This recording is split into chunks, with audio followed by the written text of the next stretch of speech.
Friends, today's movie story is going to be truly amazing. In this recap, you'll see a destroyed future world, a mother fighting to save her daughter, a brutal military regime, secret resistance warriors, and a girl with a mysterious power that could change everything. In a war-torn future, children are taken by a totalitarian regime and forced into military academies. Niska hides her daughter Waze in the forest, but after a drone attack and a worsening injury, they flee to the ruined city. When Waze is discovered, Niska is forced to surrender her to the authorities to save her life. Months later, Niska joins an underground indigenous resistance called the Cree, who rescue kidnapped children. She learns that Waze is alive but being brainwashed and prepared for a deadly future. Niska agrees to help save her. Anxious into the academy, they break into the academy, reunite, and escape while the regime launches an attack on the Cree camp. In a final battle, Waze unleashes her hidden power, controlling drones with her voice, and forces the soldiers to retreat. But Niska sacrifices herself to save her daughter, dying in Waze's arms as drones circle above like a blessing.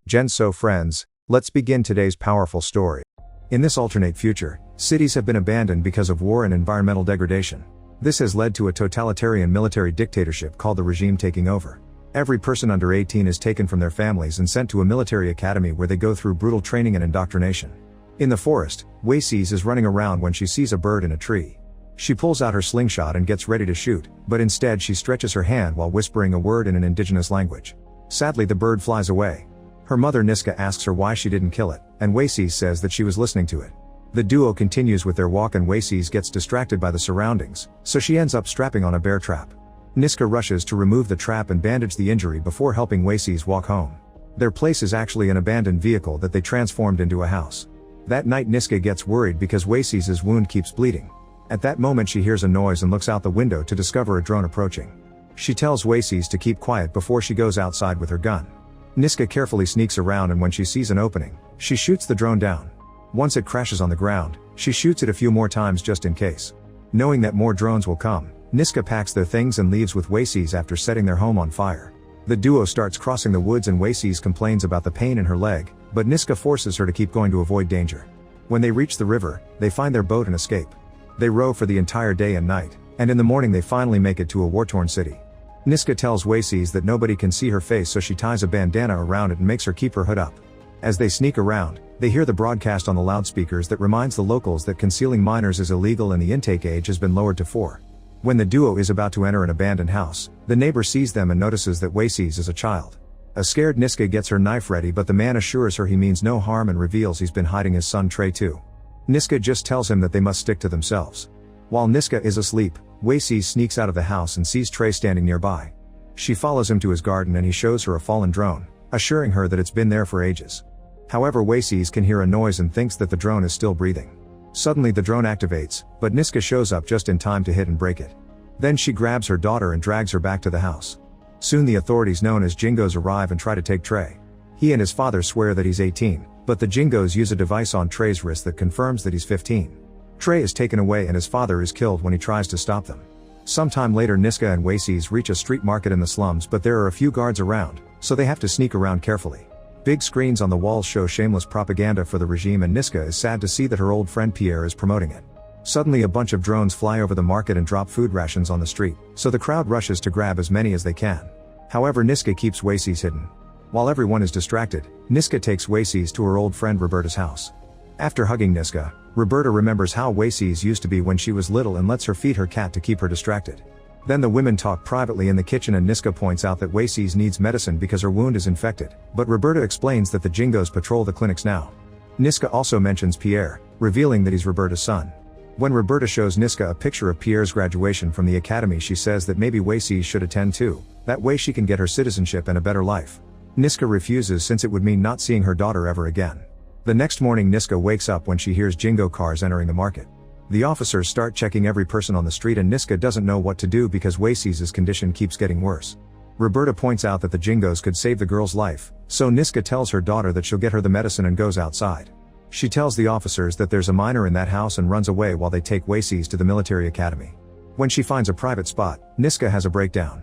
10 months later, Niska is living poorly in an old apartment. She's befriended the locals and when she picks up food rations, she gives them to those who need them. Niska spends her day working at the market, where she's visited by her new friend Randy, who claims he's found something that will save them and asks her to meet him later. After work, Niska visits the fence outside the academy where people have put up a memorial for the kidnapped kids. Niska cries her heart out before adding Wacy's favorite toy. When she returns home, she finds some Jingos searching her building for a group of terrorists that attack the academy. Meanwhile, Wacy's is up and healthy in the military academy. She follows every order and trains with the other kids without issues. In 1 week they'll have selection day, which means that a few chosen ones will be sent to Emerson State. When it's time to recite the pledge, Wacy's doesn't repeat the words. In her bedroom, Wacy's keeps adding details to the map of the academy that she keeps hidden in her bed. She overhears a girl being taken away, and that night, she worries because the girl doesn't return. Sometime later, Niska meets Randy in a bar. He explains he's found a guy who can get them a citizenship by reprogramming their IDs. However, the idea of living in Emerson doesn't appeal to Niska because she'd have to live with the upper-class jerks. Randy changes her mind by pointing out that this would allow her to see her daughter again. That afternoon, Niska visits the memorial again and falls asleep. She wakes up in the evening and sees a wild horse nearby. She approaches it gently and manages to calm it down. There are other horses tied to trees nearby, so she tries to bring the lost one to them. At that moment, she hears a voice and follows it to find Charlie with a laptop sending instructions through a microphone. Then 2 adults sneak out of the academy with some children, and Niska thinks they're abducting the kids, so she rushes to attack. The men immediately overpower her and cover her head with a bag. A few hours later, they remove the bag and Niska finds herself in a dark room. Her captors explain she's in the land of the indigenous people known as Cree, and Niska reveals she's Cree too by speaking the language a little. This group has been pulling off conducting night raids to rescue their kidnapped children from the academy. The leader Ida asks Charlie to do a background check to confirm Niska's story since there's a chance she may be useful. Niska is taken to the bonfire outside where Charlie is sharing the story of what happened. She's introduced to the elder, who explains that long ago they were told a guardian would come from the north to save them. She believes that Niska is that guardian. The group celebrates the rescued children with some music and Niska is well fed. When it's time for bed, Niska waits until nobody is watching and goes out to explore the camp. There's a tent full of children and the mere sight of them makes her cry. Soon Ida finds her and Niska tells her about Wacy's situation. Ida is impressed that Niska managed to keep her child hidden for so long and welcomes her to her community. The next morning, Niska wants to go home, but the locals tell her that Wacy's is in danger. The academy pretends to be a place of education but actually trains the kids to become Jingo puppets. They can rescue Wacy's and bring her to Niska, but in return they want Niska to guide all the rescued children to a safe zone up north, which Niska thinks is a myth. The group assures it's a real place and that they need someone who knows how to live off the land. Niska claims it's impossible because the journey would take 3 weeks and she can't keep the kids hidden from drones for that long. Leo tells her that she needs to get Wacy's out now because if she's sent to Emerson, they won't be able to reverse the brainwashing. A frustrated Niska bursts out and Leo follows her, unable to understand why she wants Wacy's to stay with the Jingos. Niska points out that the Jingos have food, medicine, and education, then she runs away. Leo tells Ida that Niska isn't the guardian, but Ida thinks she just needs time. At the military academy, Wacy's sees the missing girl return in a very traumatized state.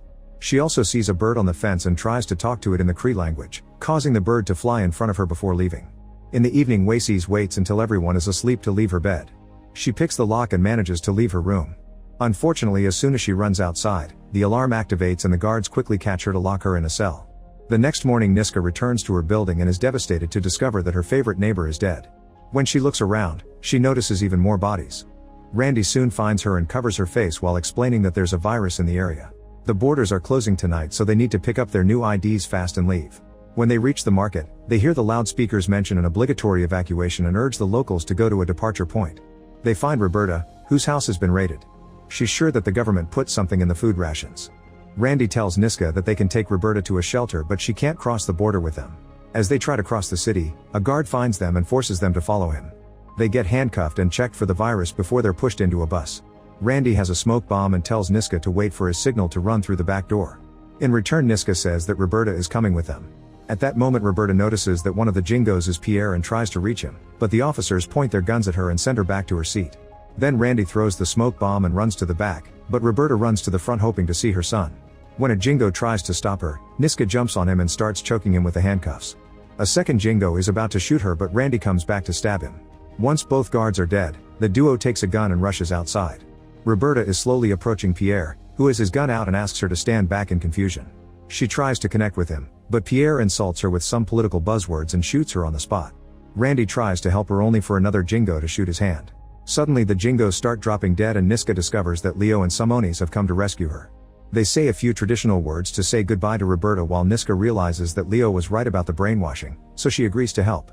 She bandages Randy and apologizes for leaving him alone before going away with her people.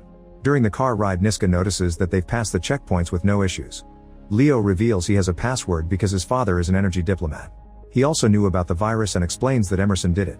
The Jingos are going to start a war and plan to use the kids as an army. Then Simonis tells her the story of the elder who prayed for 4 days and 4 nights. She had a vision of enormous mosquitoes swarming towards them and a stranger from the north who would save them. Meanwhile, Waces is taken out of the cell and sent to her room. An instructor insults her heritage and her people while calling her Elizabeth instead of her real name. Waces tries to deny it all, so the instructor shows her a 10-month-old video of Niska telling the Jingos where to find her, leaving her heartbroken. Afterward, Waces is taken to weapon training and breaks the academy record in assembling a gun. Another girl says she cheated and calls her a savage, so a furious Waces jumps on her and starts beating her up. The instructor is pleased and waits several minutes before stopping her. Then the lady wonders if anyone would like to challenge Waces, but nobody steps up. She asks Waces if she's ready to fight for her country, and when the girl answers yes, the instructor announces that Waces will be sent to Emerson tomorrow. For the first time, Waces recites the pledge with everyone. At the Cree camp, Niska crashes the private council meeting. She's desperate to start the raid and wonders why they're waiting, so Ida explains that the Jingos have built a new mining road overnight. They're heading toward their camp, so they need to leave tonight. Niska says she won't help them if they don't save Waces first, and the group is wary. One of the elders gives a speech about sticking together and the council agrees to get Waces before the evacuation. That night, Charlie guides Niska and Leo through an earpiece so they can break into the academy using the sewers. When they reach the guard station, they wait until the man is gone and Leo uses the computer so Charlie can hack into the system. He finds the room with the girls and gives them directions while unlocking all the doors remotely. Niska finally finds Waces, who accuses her of abandoning her. A crying Niska apologizes and they hug to reconcile. When the guard returns to his station, he finds the hack in the system and activates the alarm. The Jingos start searching the corridors and Leo has to kill 2 to defend himself. Charlie sees more soldiers outside and informs the team that the Cree camp has been found, so the troops are about to invade. Niska tells Leo that there's no time for her to save the kids and tries to leave with Waces, who says that something is coming. Charlie also sees something and urges them to get out, so Leo asks Niska to save the kids while he distracts the Jingos. After saying a traditional prayer, Leo runs to the corridor and tries to confront a drone. However, Niska comes back and shoots the drone down first. Then Niska tells Waces to get all the kids out of the room while Charlie starts locking up doors to slow down the guards. Waces also remembers the map she made and tells the group that she knows a way out. At the Cree camp, everyone is packing their things when they see the soldiers getting closer. Ida orders Simonis to lead the people in her name while she waits for the kids and gives an uplifting speech. As everyone gets into position, the soldiers arrive and ask them to surrender while throwing gas bombs at them. The warriors throw the bombs back as a truck arrives with Niska's group. They're surprised that the soldiers let them pass and Leo realizes they're trapping them on purpose. Waces grabs her head because she hears a strange noise that nobody else can hear. Suddenly the sky fills with drones just like in the Elder's vision. Niska tries to make Waces hide in the truck, but she runs out to confront the soldiers face to face. She raises her hand and says the words she used on the birds, which allows her to control a drone. Charlie realizes that she's the real guardian as she makes the drones point their guns at the soldiers, causing them to retreat. The Kree start to celebrate their victory, but one last soldier is hiding in the tall grass. He tries to shoot Waces, so Niska jumps in to act as a shield. Simonis quickly kills the soldier while everyone runs to check on Niska, who is slowly dying. The group covers her with a blanket and Waces cuddles her mother to keep her company in her last moments. The drones form a circle of life around them. Make sure to subscribe and turn on notifications so you can watch more videos like this. Thanks for watching.